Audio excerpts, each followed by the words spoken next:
বাঙালি সংস্কৃতির এক অবিচ্ছেদ্য অংশ হলো মেলা। এটি কেবল কেনাকাটা বা আনন্দের জায়গা নয়, বরং আমাদের ঐতিহ্য ও সমাজ জীবনের প্রতিচ্ছবি। প্রাচীনকাল থেকেই গ্রাম বাংলায় এই মেলার প্রচলন। নবান্ন, পহেলা বৈশাখ, চৈত্র সংক্রান্তি ইত্যাদি উৎসবকে উপলক্ষ করেই এই মেলাগুলো বসে। এদিনে হিন্দু, মুসলিম এবং কি নানা শ্রেণী পেশার মানুষ একত্রিত হয়।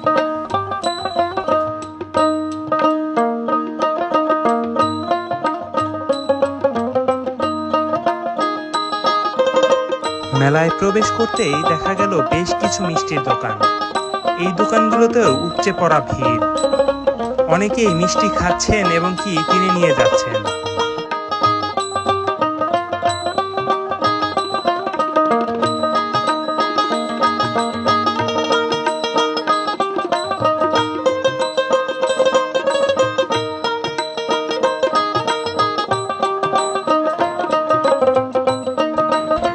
কয়েক যুগ আগেও দেখা যেত এই মেলায় হাঁড়ি পাতিলে মিষ্টি নেয়ার দৃশ্য, কিন্তু এখন পলিথিনের যুগে তা আর চোখে পড়ে না।